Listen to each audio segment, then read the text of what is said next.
We're live. Hey, good morning. I'm messing around right now. This is the 5am Mester Scrum Show. I am Greg Mester, Scrum Master and Agile Coach, and this is our Thursday 485th episode, and it's a snow day. Ooh, all the kids are here. It's about 6:47 a.m.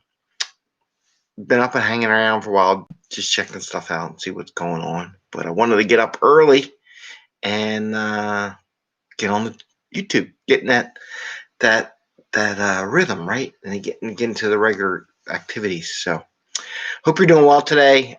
This 5am Mester Scrum Show where we talk about Agile and Scrum in a practical and tactical way so you can get value to your customer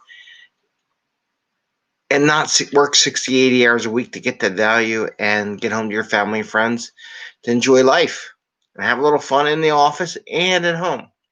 So yesterday I said I was going to I got a couple seminars today to go attend. I'm going to go attend them. I went to one yesterday. It was interesting. It was Kroger and talked about their marketing, using Agile in their marketing department and how they do that. It was really funny. They mentioned the book, The Sprint, which I always bring up on the show. And I don't have easy access to my book, but if I did, I would share it with you. But the book, The Sprint by Knapp, is a real good book. What book is this? No, Lean Startup. Oh, wrong book. Looks like it though. It's a good book to have, and it talks about having that one little week of focus grouping activity, which is awesome. Anyway, so that's not the topic. Oh, and I want to congratulate the people of India. Launched a rocket today in space, so good job for you. Keep it up, man. Keep launching. You can do it. You do all this other stuff. Why can't you launch rockets?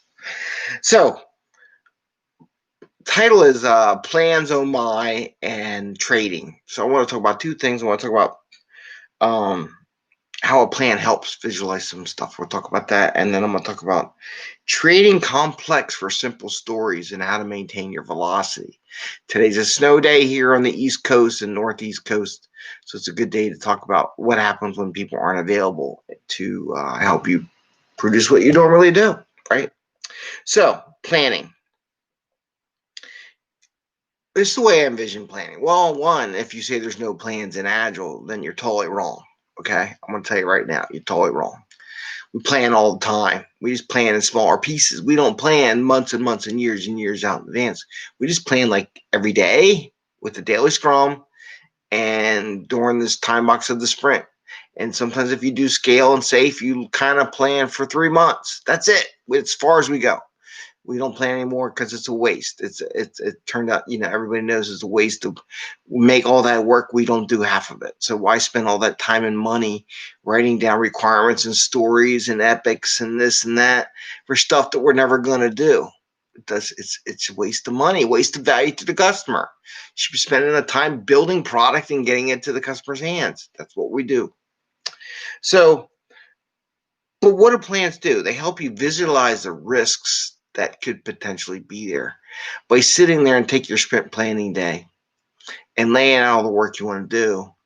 You can see where there's gaps or space or things that might collide or cause problems when you sit there and do the planning. So the planning helps you in your mind visualize what stuff is going to be happening, how things might fit together. We do plans like feature planning, right? We do a feature plan here. This story comes here, this story here. And so it gives us an idea how it should all flow out. And it's very important to do that. And the other reason why it's real important, change is still going to come. I mean, we embrace change. We know change is coming. So we don't ignore it and say, oh my God, the world's coming to an end because someone came down and changed things. By having the plans in place, we know what impact those changes are going to have on those plans to deliver what we originally wanted to give, and how do we adjust for these new changes. Without the plan, you go in panic mode because you have no idea how they would fit into each other and how they would work together, right? So that is why we have plans, and plans are good. So for them that don't want to plan, so you get plan, but you're only planning for a little while, right? It's not that bad. But you really do want to have a plan so you can visualize when stuff comes, how to adapt for that change. It's how I lived my whole life being a program manager for years. Always new changes coming in, and where could I insert that, right? So that's why I had planned. I just want to talk about that, just to share that with you, and that misnomer, misbelief that there are no plans, and plans are all evil. Plans aren't evil; they're good. They help you out. Now, planning for the hell of it and just filling all this stuff for years to come—that's bad. Yeah, right. Anything out there should be like one little line in your plan, like a goal sheet. All right, snow day, sprint planning adjustments. I want to offer this to you. During planning sessions where you got holidays coming up, there's going to be people out and things like that, and you have your velocity. Let's say your velocity is 40 points. I'm just making up a number. We're just going with the 40 points. When you have that velocity and you kind of want to maintain it, it's like, everybody's kind of cross-trained or not cross-trained. Some people are better at things, some people are not. It just depends. Here's what I would like to suggest. When you have those holiday sprints, don't take on super complex projects or super complex stories. You know how we do when we do pointing, we do it a relative estimating, right? And then I add a factor on there about complexity, risks, and unknowns. So if you have a sprint where there's going to be a lot of people taking off on vacation or out or whatever, snow days potentially coming off, take on less complex work. So don't take on, so you got points, right? 1, 2, 3, 5, 8, instead of taking a 5-point story on, say, yeah, we normally could do 5 and 5 would work in our 40-point sprint, no big deal. Instead of doing a 5-point story, why don't you take 3 2-point stories, right? So you make them smaller and they're less complex stories that anybody on the team can perform. There's no worries about risks and complexity and things like that, because during the sprint where we know people are going to take off, we took maybe a couple more stories than normal, but we took stories that are less complex, things we know what we're doing, that we can get done, and we keep that churn and that velocity going and delivering content for the customer. We don't have to worry about not delivering at the end of the sprint. So that's my recommendation on, here's a snow day today. There's some sprint planning. We got some holidays coming up here in the States. My recommendation is don't take on those 5 and 8-point stories during your sprint. Substitute them, like I said, a 5-point story for maybe 3 2-point stories, maybe two 2-point stories and a 1-point story. But they're less complex. That means anybody on the team can do the work, right? You get that? So anybody on the team can do the work. Therefore, if one person's out for a day because of snow or kids' holidays, who knows what, that everybody on the team can still pick up that work. There's no, only Greg can do that job because he's the only one who knows how to do it. And we plan this whole sprint around Greg doing this one job.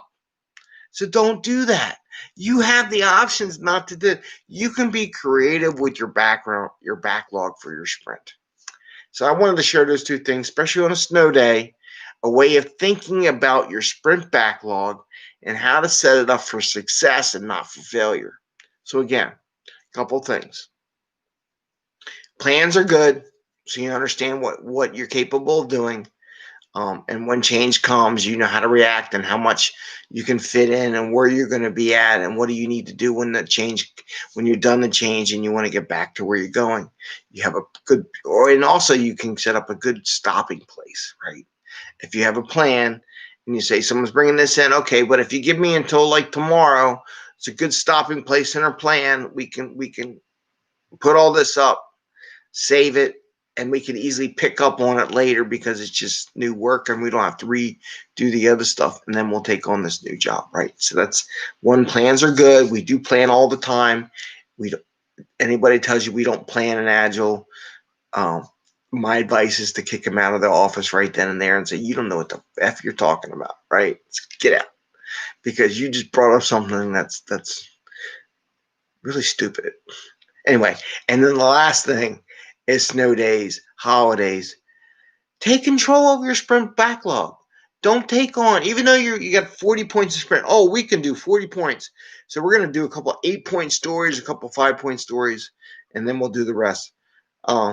Substitute those 5 and 8 point stories for smaller stories. Like an 8 point story, maybe you do a 3 point story and a 5 point story, but make it in such a way that everyone can do everything no matter what.